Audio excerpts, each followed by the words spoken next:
भारत के गणतंत्र का सारे जग में मान, दशकों से खिल रही उसकी अद्भुत शान, सब धर्मों को देकर मान, रचा गया इतिहास, इसीलिए हर देशवासी को इसमें है विश्वास, इसीलिए हर देशवासी को इसमें है विश्वास।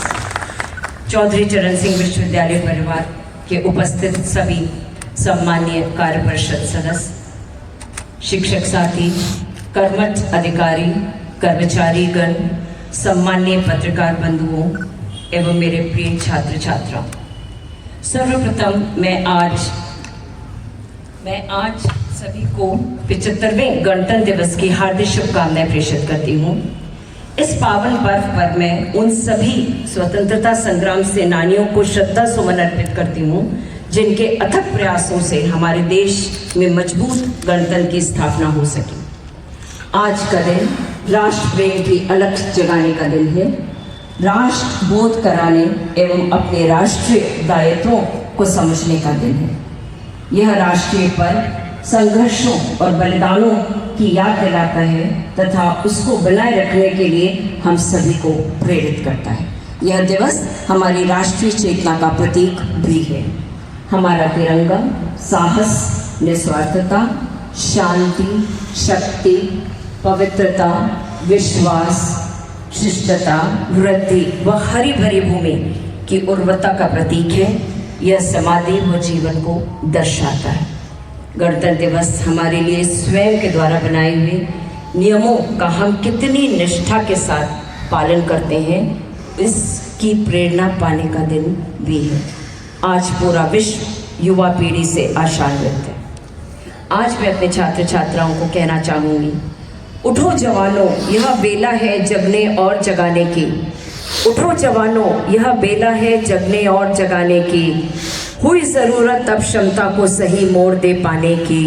हिम्मत जरा जगाओ, बुद्धि प्रखर बनाओ, सही मार्ग पर आने की। तुम पर नजरें टिकी हुई हैं चारों तरफ ज़माने की। पहचानो तुम में क्षमता है अद्भुत बन जाने की।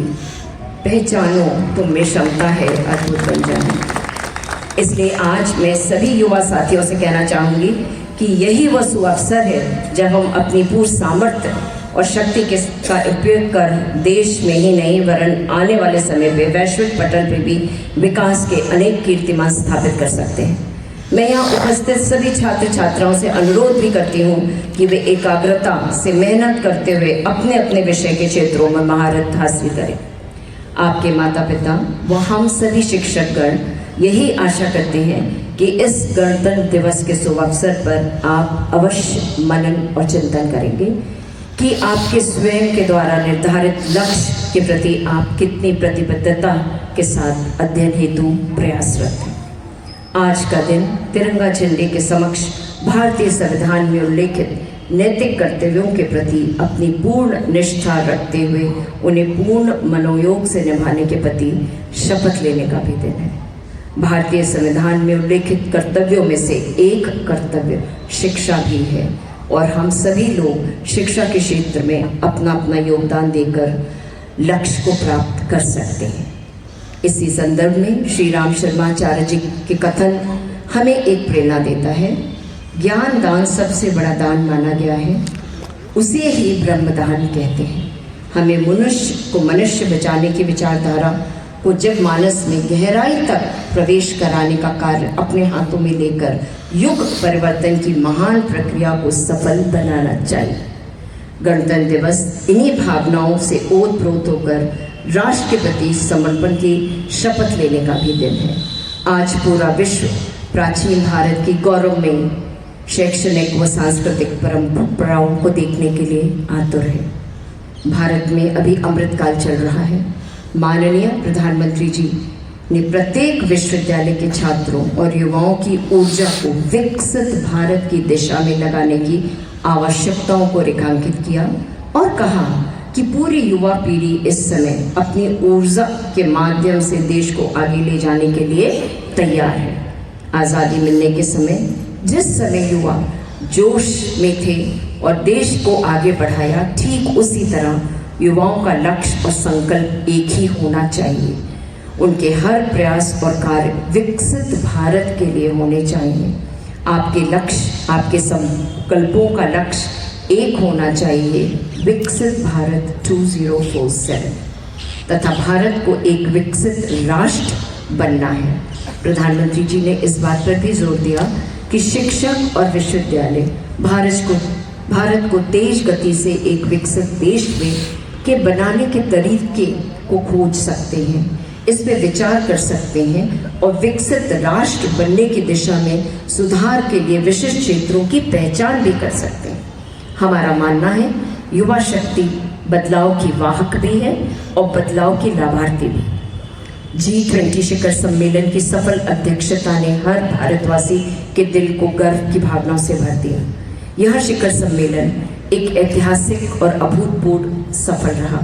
प्रस्ताव में G20 उपलब्ध एक बहुत बड़ी उपलब्धि बताया गया। प्रस्ताव में India middle east Europe economic corridor की शुरुआत को विश्व के लिए ऐतिहासिक क्षण कहा गया। ये हम सभी के लिए गर्व की बात है। भारत सबसे पुरानी जीवित परंपराओं में से एक घर है। भारत को लोकतंत्र की जननी भी कहा गया है। इतनी विशाल और विविध लोगों की भीड़ का यह राष्ट्र एक रूप में एक अभूतपूर्व है। हमें इस बात का विश्वास है कि हम सब एक हैं, कि हम सब भारतीय हैं। हम एक लोकतांत्रिक गणराज्य के रूप में सफल हुए हैं क्योंकि इतने सारे पंथों और इतनी सारी भाषाओं ने हमें विभाजित कभी नहीं किया। उन्होंने केवल हमें एकजुट ही किया है।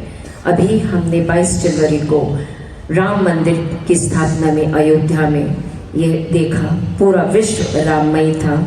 यही भारत का सार है।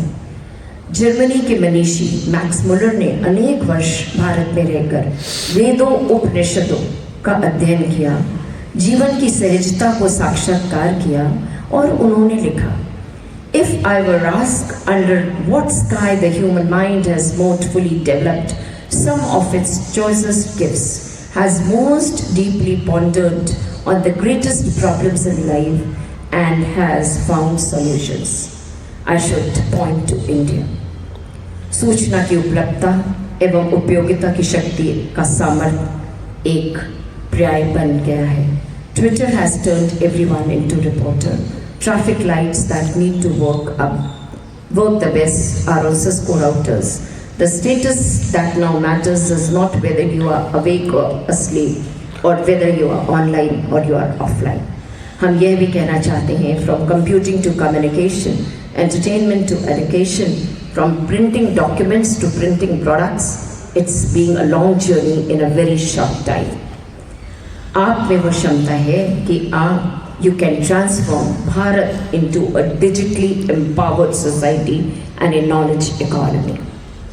इस प्रारंभ में चौधरी चरण सिंह विश्वविद्यालय के सभी शिक्षक साथी, अधिकारीगण, कर्मचारीगण विराजमान हैं। विश्वविद्यालय में हो रहे विकास कार्य आप सभी के प्रयास से निश्चित रूप से सराहनीय हैं, जिसके लिए मैं हमेशा आप लोगों की कृतज्ञता महसूस करती रहूंगी। चौधरी चरण सिंह विश्वविद्यालय ने विभिन्न अंतर्राष्ट्रीय एवं राष्ट्रीय स्तर पर गौरव प्राप्त किया है। हमारा विश्वविद्यालय India today MGRA best university rankings 2023 में उत्तर प्रदेश में तीसरे स्थान पर है और भारत में 22वें स्थान पर है। सिमागो रैंकिंग्स यूनिवर्सिटी 2023 में हम 66 स्थान पर हैं तथा उत्तर प्रदेश में प्रथम स्थान पर हैं। QS वर्ल्ड यूनिवर्सिटी रैंकिंग्स 2024 में साउथ एशियन यूनिवर्सिटी रैंकिंग में हम 219वें स्थान पर हैं। हमारा विश्वविद्यालय Indian research excellence citation award state university and individual category में प्रथम है, जो हमें क्लैरवेट अवार्ड के माध्यम से मिला है। ये बहुत बड़ा विश्वविद्यालय के लिए गर्व की बात है। विश्वविद्यालय परिसर में हुए इन परिवर्तनों की सकारात्मक चर्चा विश्वविद्यालय में आने वाले छात्रों, अभिभावकों, शहर के गणमान्य लोगों से, सुबह शाम भ्रमण करने वाले लोगों से हम लोगों को मिलती रहती है। जन समुदाय इस विश्वविद्यालय की सराहना करता है। ये सारा श्रेय मैं आप सभी को देना चाहती हूँ। आज का समय सूचना क्रांति का समय है। विश्वविद्यालय के सभी शिक्षकों अपने विद्यार्थी को इस हेतु प्रेरित करें। A new vision, a new approach. The future is in India, the largest vibrant democracy in the world, teeming with opportunities, with hope in their eyes and yearning to learn. The youth of this great nation await a new paradigm of education that fosters knowledge with analytical skills, logical reasoning, and the ability to imagine beyond the given. May this day bring us freedom from poverty, illiteracy, corruption, and terrorism. आप सभी से विनम्र अनुरोध करती हूँ कि विश्वविद्यालय को आगे ले जाने के लिए आप सबका प्रयास, आपका सहयोग हमारे लिए बहुत ज़रूरी है।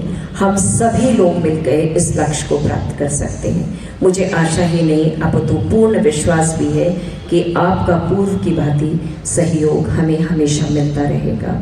सभी के सहयोग से ये विश्वविद्यालय विकास के नए सोपान प्राप्त कर रहा है। इसके लिए इस परिवार की मुखिया होने के नाते मैं आप सभी को बधाई एवं शुभकामनाएं अर्पित करती हूँ और आशा करती हूँ कि आपका ऐसे सहयोग में इस देश और विदेश में ये विश्वविद्यालय बहुत ऊंचाइयों पर पहुँचे। मैं आप सभी से पुनः गणतंत्र की हार्दिक शुभकामनाएं प्रेषित करती हूँ। अपने युवा साथियों को इन पंक्तियों के माध्यम से कुछ कहना चाहती हूँ।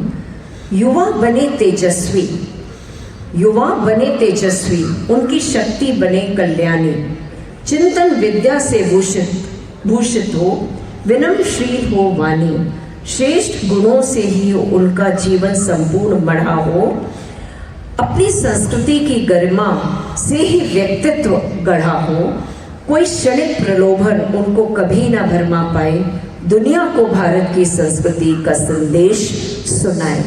यहाँ मैं अपने शब्दों को विराम देने के पहले आपके समक्ष यह भी कहना चाहूँगी, माँ तुझे सलाम, माँ तुझे सलाम, तू मस्तक पर विराजे, यही है मेरी शान, तिरंगा मिले कफन में मुझे, यही उपहार होना तेरा, हर जीवन तेरा आंचल में खिले, यही अरमान हो मेरा। जय हिंद, जय भारत।